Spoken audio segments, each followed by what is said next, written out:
For I do not desire, brethren, that you should be ignorant of this mystery, lest you should be wise in your own opinion, that blindness in part has happened to Israel until the fullness of the Gentiles has come in.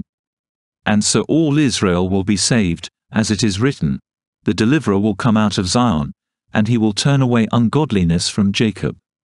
For this is my covenant with them, when I take away their sins. Romans 11:25-27 continues to be the source of almost endless speculation and discussion.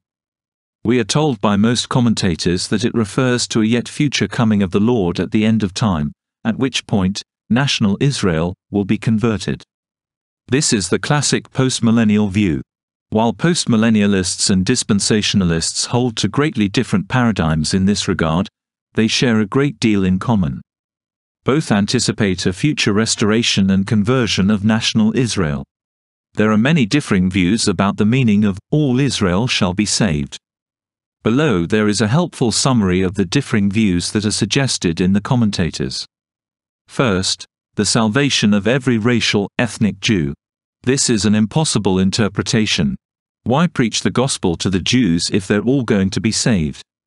Second, the salvation of believers, racial and spiritual Jews throughout history. This position changes the meaning of Israel, going from literal to spiritual. While it's possible, it's unlikely. Third, the salvation of a remnant of Jews at the end of history. This is the position of the Westminster Confession of Faith.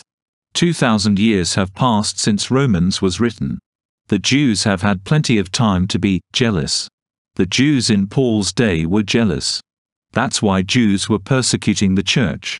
Fourth, salvation of those Jews who survived the Great Tribulation. This becomes a debate over when the Great Tribulation took or takes place. A remnant of Jews was saved prior to the destruction of Jerusalem in AD 70, therefore, the Great Tribulation is already a past event. Fifth, the remnant of Jews living during the period of covenant transition until the time Jerusalem was judged and the temple destroyed. This interpretation makes the most sense given the time indicators in the passage. The context of Paul's reasoning is rather obvious, that Romans 11 was fulfilled in the 1st century. Romans 11 and God's faithfulness to Old Covenant Israel. Before proceeding, there is a fundamental fact that must be recognized, and that is that the promises of the salvation of Israel at the coming of the Lord are in fact focused on the fulfillment of God's Old Covenant promises made to Israel, Israel after the flesh, and cannot be divorced from that context. Paul is clear that the consummation of the salvation of the remnant was to include some of those of Israel that remained, at the time he was writing, enemies of the gospel. Paul was not talking about Gentiles. While the Gentiles were being brought into Israel's salvation, which was itself the fulfillment of God's promises to Old Covenant Israel, nonetheless, it is critical to see that Paul is not discussing the end of the New Covenant age or history, at the second coming of Christ. He was speaking of the consummation of Israel's Old Covenant age, not the consummation of the Messianic age. What this means is that if you posit the fulfillment of Romans 11:25 and following at the end of the Christian age, that means that you are saying that Old Covenant Israel remains as God's covenant people today. It means you are saying that a multitude of Old Covenant promises made to Israel after the flesh are still valid and binding today. This is problematic for those who claim that God was through with Israel and the old law at the cross. If Romans 11:25-27 is not fulfilled, then God was not through with Israel or the law at the cross. Amillennialists and postmillennialists posit the fulfillment of Romans chapter 11 verses 25-27 at the end of the current Christian age or the end of time. Yet, in Romans chapter 11, Paul anticipated the fulfillment of numerous Old Covenant promises made to Old Covenant Israel. Do you see the problem? Take note that in the context of Romans chapter 11, Paul mentions the Jewish rejection of the gospel.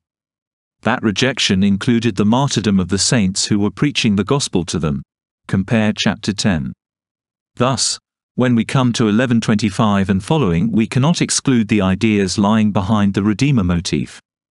Virtually all scholars agree that in Romans chapter 11 verses 25-27, when Paul makes the promise concerning all Israel shall be saved, for the Redeemer shall come out of Zion, that he was quoting from 3 specific Old Testament prophecies. Isaiah chapter 27 verse 10 and following. Isaiah chapter 59 verse 18 and following, and Jeremiah chapter 31 verse 29 and following. For brevity, let's focus on Isaiah chapter 59 verse 18 and following. We will also discuss Psalm 69 that Paul quotes prior to verses 25 to 27. According to their deeds, accordingly he will repay, fury to his adversaries, recompense to his enemies, the coastlands he will fully repay. So shall they fear the name of the Lord from the west, and his glory from the rising of the sun. When the enemy comes in like a flood, the Spirit of the Lord will lift up a standard against him. The Redeemer will come to Zion, and to those who turn from transgression in Jacob, says the Lord. It is important to note the strong theme of judgment found here. According to their deeds, accordingly he will repay, fury to his adversaries, recompense to his enemies. So, along with the promise of the coming of the Redeemer for the salvation of those who turn from transgression in Jacob, we find the promise that the Lord would repay his enemies, the unrighteous, with vengeance and judgment. Let's look closer at the chapter to see what sins the Lord would judge at the coming of the Redeemer. Isaiah chapter 59, Blood Atonement, and Israel's Salvation. Isaiah chapter 59 naturally breaks itself into 3 divisions: accusation, acknowledgement, action. Let us briefly explain each of these divisions. Accusation. In verses 1 to 8, Yahweh accuses Israel of being almost hopelessly sinful. Among her sins, your hands are defiled with blood. Hosea, contemporary of Isaiah, described her blood guilt. They break all restraint, with bloodshed upon bloodshed. Not only that, but they recognized that their sin was mounting up, which had ominous meaning, as we shall see momentarily. For our transgressions are multiplied before you, and our sins testify against us. For our transgressions are with us, and as for our iniquities, we know them. Israel recognized that she was in the process of filling up the measure her sin, and a major portion of that sin was violence and shedding innocent blood. Undeniably then, the theme of bloodshed and martyrdom is a major accusation against Israel in this prophecy. This demanded the coming of the Redeemer to avenge that innocent blood. Acknowledgement. In verses 9 to 15, Israel confesses her sin. Salvation is far from her. Justice is far from us, nor does righteousness overtake us. We look for light and there is none. Justice is turned back, and righteousness stands afar off. Truth is fallen in the streets. Verses 9 and 15. Action. Yahweh saw it, and it displeased him that there was no justice. Therefore, he put on righteousness as a breastplate, and a helmet of salvation on his head. He put on the garments of vengeance for clothing, and was clad in zeal as a cloak. According to their deeds, accordingly he will repay. Fury to his adversaries, recompense to his enemies, the coastlands he will fully repay. So shall they fear the name of the Lord. The Redeemer will come to Zion and to those who turn from transgression in Jacob. Verse 16 and following. Isaiah chapter 59 then, one of Paul's main sources of appeal for the salvation of Israel, is in fact a prediction of the judgment of Israel for shedding innocent blood. It foretold the coming of the Redeemer to avenge that innocent blood. This fits the context of Romans 11 quite well. As noted just above, Romans chapters 10 and 11 sets forth the recalcitrance of Israel toward the gospel, the message of their salvation. In 10:21, Paul quotes from Isaiah chapter 65 verse 2 to speak of Israel's rebellion. The significant thing about this is that in Isaiah chapter 65 verses 6 to 7, the prophet foretold that Israel was going to fill the measure of her sin and be destroyed. Keep in mind that Israel's rebellion, including the shedding of innocent blood, would reach its height, and Yahweh would come and destroy her. However, this destruction would result in, and be followed by, the new creation. Isaiah chapter 65 verse 7, filling the measure of sin. Isaiah chapter 65 and Matthew 23. In the first century generation, as the gospel went forth, to the Jew first, and then to the Greek, the Jews refused to accept the message of a Torah-free, Gentile equal kingdom. They killed the messengers who proclaimed that message. Remember that Paul was writing in the midst of that persecution that was instigated by the Jews. Paul himself had been a persecutor of the way, killing and imprisoning followers of Christ on the behalf of the leadership of Israel. Thus, in Romans chapters 10 and 11, Paul directly quotes from 2 Old Testament prophecies of Israel's salvation, and those prophecies anticipated the Lord's judgment coming against Israel for shedding the blood of the righteous.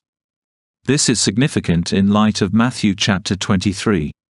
Jesus said Israel would fill the measure of her sin, the sin of shedding the blood of the righteous, and be destroyed in his generation. Matthew chapter 23 verses 29 to 34. The martyrs created by Israel's blood guilt, described in Isaiah, would be included in Jesus' promise that all of the martyrs all the way back to creation would be avenged in his generation. If they are included, and who could exclude them, then one cannot exclude the promises of Isaiah from the purview of Jesus in Matthew chapter 23 or Luke chapter 21 verse 22. Nor can one isolate and exclude the prophecies of Isaiah chapter 27 and 59 as cited by Paul in Romans chapter 11 from the interpretive equation. So, here is what we have. Paul is writing to the church in Rome that is experiencing the sufferings of Christ, Romans chapter 8 verses 16 to 18. In the midst of that suffering, Paul promised them that God is faithful to his promises, and that included the promise that he had a righteous remnant, Romans chapter 11 verses 1 to 7. While it appeared that God had cast off his people, and the Gentile converts to Christ were declaring that to be true, the apostle assured the saints that all Israel, the remnant, the ones being persecuted like the remnant of old, at the time, would be saved. That coming salvation would be in fulfillment of God's old covenant promises of the coming of the Redeemer who would vindicate their suffering, by bringing judgment on their persecutors. This is directly parallel to 2 Thessalonians chapter 1 verse 4 and following, where the same apostle promised the Thessalonian saints relief from their then ongoing persecution at the hands of the Jews, when the Lord Jesus is revealed from heaven, in flaming fire taking vengeance on those who do not know God. 2 Thessalonians chapter 1 verses 7 to 8. All of this is powerfully probative for positing Romans chapter 11 verses 25 to 27 in the context of the first century, the Jewish persecution of the church, and the coming vindication of the suffering saints of Christ in the Jewish war and destruction of Jerusalem. Thus, Romans chapter 11 verse 25 and following has nothing to do with the dispensational doctrine of an end-of-time conversion of the Jews to save them from the Antichrist. It has nothing to do with a national conversion to Christ at the end of the Christian age, as posited by postmillennialism. Romans chapter 11 verses 25 to 27 was the promise that, as Paul wrote, "Our salvation is nearer than when we first believed," and "The night is far spent, the day is at hand." Romans chapter 13 verses 11 to 13.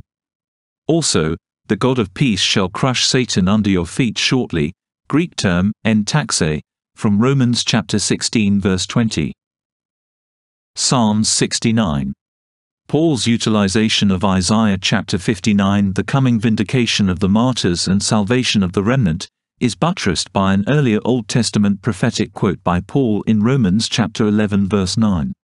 He cites Psalms 69 verses 21 to 28 and following, which also includes the motif of Israel's blindness.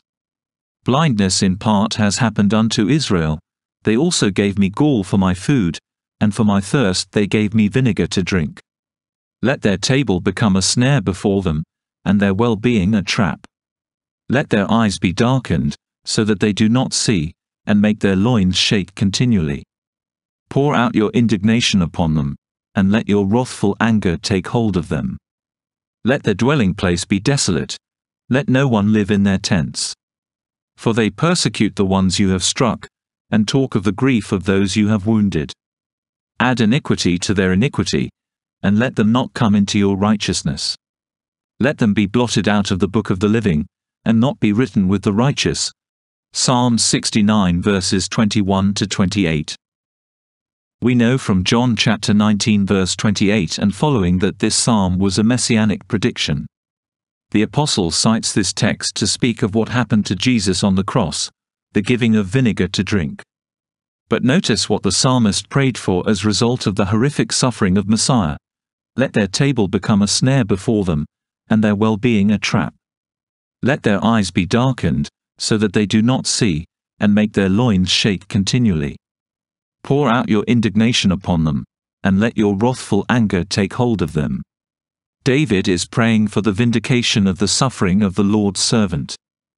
He is praying for what Isaiah chapter 59 would later predict, vindication of the martyrs at the coming of the Redeemer out of Zion. Much later, in Romans chapter 11, Paul would draw on both Psalm 69 and Isaiah chapter 59 as he discussed Israel's blindness and the consequent rejection of the gospel. Psalm chapter 69 is a very powerful prophecy of the time of Israel's judgment for her blindness and for killing the Lord's servant. Remember, John chapter 19 applies the psalm to the crucifixion of Jesus. Actually, numerous verses from this psalm are applied by the New Testament writers to Jesus' betrayal and passion. In the psalmist's prediction of that passion, he follows it immediately with the prayer for the destruction of Israel. Paul's quotation of the psalm, as he was personally experiencing and witnessing Israel's rejection of the gospel and the persecution of the followers of Jesus, virtually demands that we understand that lying behind the citation is the understanding that judgment was coming on Israel. In Romans chapter 11, it is clear that Paul is focused on the tragedy of Israel's then current blindness. He mentions it no less than 3 times in chapter 11. He believed that her blindness was not only a part of her history, but what was happening in his day was foretold by the ancient prophets. One thing is for certain, and that is that Paul employs the motif of Israel's blindness, her hardened heart, in his discussion of Israel. He echoes Deuteronomy chapter 29 verse 4 and following, Isaiah chapter 29 verse 10, and of course Psalm 69. In each of these passages, Israel's blindness either did, or was predicted to be, the basis of God's judgment on Israel. In addition, in Acts chapter 28 verse 26, the apostle quotes from Isaiah chapter 6 verse 9 and following and its description of Israel's blindness in the prophet's day to warn the Jewish leaders in Rome to not repeat that blindness and reject the gospel of the kingdom that he preached to them, lest the judgment like that in Isaiah come on them. We cannot forget that in Matthew chapter 13 Jesus also cited Isaiah chapter 6 verse 9 and following to warn his audience against blinding themselves against him and his message lest judgment come on them.